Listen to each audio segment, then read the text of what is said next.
qu'est-ce qu'on voit sur cette image? Deux vélos, un rose, un bleu, à première vue semblables, sauf qu'on se dit il y en a un pour les filles, le rose, il y en a un pour les garçons.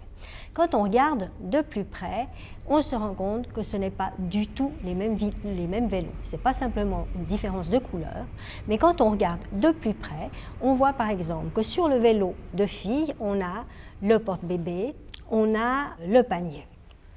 Par contre, si on regarde le vélo du garçon, eh bien, on a un drapeau, on a un phare, on a une plaque et on se rend compte que le vélo, c'est un vélo qui est plus robuste, c'est un vélo pour aller faire de la course, alors que le vélo de fille, c'est un vélo pour transporter le bébé, pour aller en course. Ce n'est pas un hasard que les accessoires soient différents. On prépare gentiment à leur rôle, le rôle qui est par exemple pour les femmes d'être maman, pour les hommes d'être par exemple des sportifs, mais en tout cas on ne les prépare pas à être papa. On est encore dans cette idée de l'intérieur, l'extérieur. L'intérieur c'est pour les femmes qui s'occupent des enfants, et l'extérieur, c'est pour les hommes.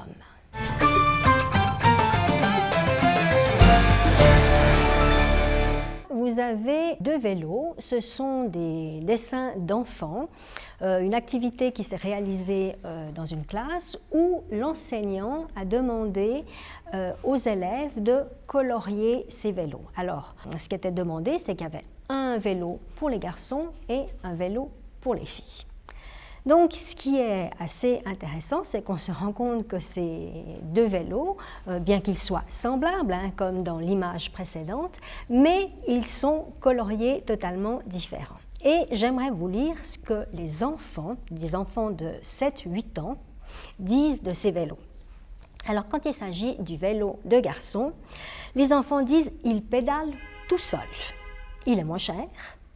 Ça va plus vite parce qu'il a un moteur électrique. La peinture ne s'enlève pas, donne avec un autocollant tête de mort. Voilà ce que les enfants disent sur le vélo de garçon. Et sur le vélo de fille, on est dans un registre totalement différent.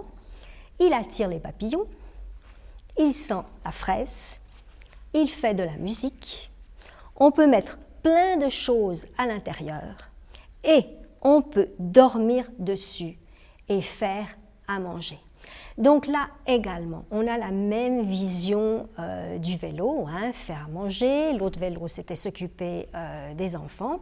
Alors que dans le vélo de garçon, il y a cette idée que ce vélo, ça va être pour faire du sport, pour aller plus vite, un vélo utile dont la peinture ne s'enlève pas. On croit que c'est anodin, ce vélo qu'on achète dans les magasins, mais on se rend compte que cette représentation va avoir un effet sur les enfants parce que quand eux-mêmes vont colorier le vélo et le décrire, eh bien, ils ont déjà cette représentation des rôles différents filles-garçons.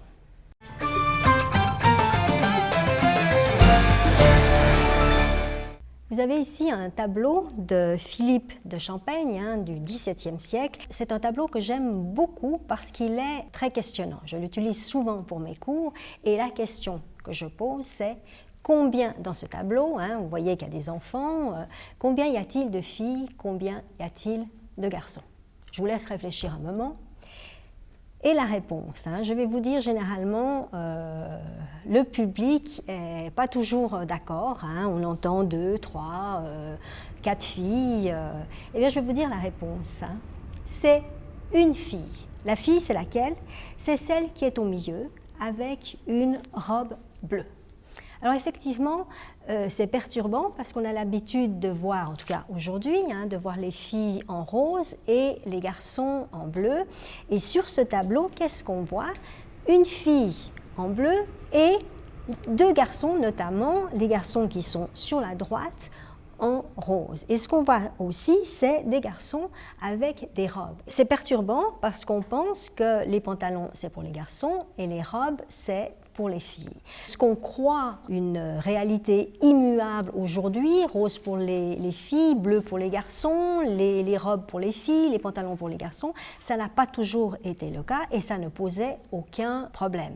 Donc c'est un exercice qui peut être fait n'importe où et qui permet de réfléchir sur cette vision qu'on a des expressions de rôle très sexuées.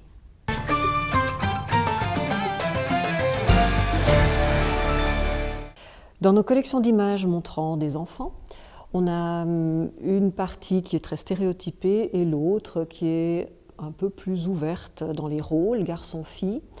Cette ouverture garçon-fille, cette variété dans les postures et dans les rôles, elle disparaît vraiment déjà vers l'adolescence et elle disparaît vraiment complètement à l'âge adulte.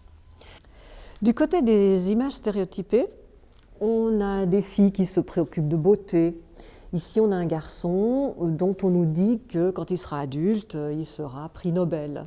On a une version avec la fille où on nous dira que quand elle est adulte, elle sera Miss de beauté.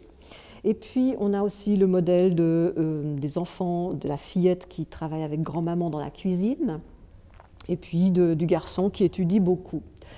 Et ici, on a des images avec les enfants qui lèvent la main dans la classe et c'est très souvent le garçon qui lève la main dans les images publicitaires, alors que dans la réalité sociale, dans la réalité des classes, les enseignants constatent que c'est plutôt les filles qui ont tendance à lever la main avec beaucoup de vivacité.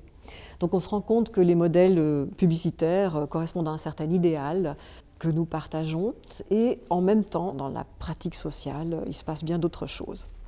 Du côté des rôles moins stéréotypés, on a par exemple les filles qui sont dans la science ou qui montrent qu'elles ont beaucoup de force. Et puis on a également des filles qui osent grimper aux arbres, faire des activités en extérieur. Il y en a même ici une qui guide son lion et qui l'a dompté. Et puis on a du côté des rôles avec les grands-parents, une fillette avec son grand-père et qui apprend quelque chose autour de l'architecture. Et là on est donc dans un modèle qui est très différent de ce qu'on voit d'habitude.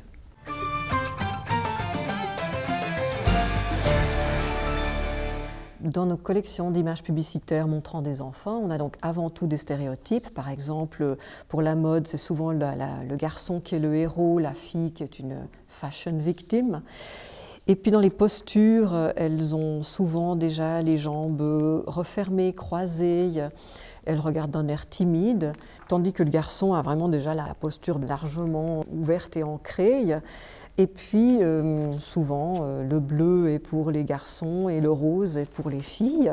Du côté du sport, esthétisant pour le fitness pour la fille, alors qu'on a la boxe pour le garçon, et puis aussi du hip-hop. On est aussi dans du sport plutôt salissant comme le rugby ou bien dans la danse classique pour les filles. Donc voilà pour les clichés.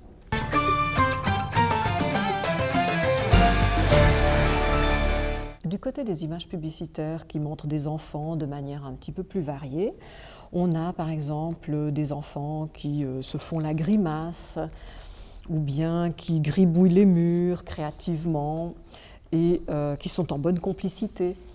On a aussi des enfants qui jouent dehors dans la boue, mais la plupart des images sont vraiment stéréotypées. Et comme exemple, c'est cette image pour des voitures. Et dans un cas, c'est la fillette qui apprend déjà le shopping avec sa maman, alors que l'autre image montre le garçon qui utilise la voiture comme un but pour le football, donc il est gardien de but.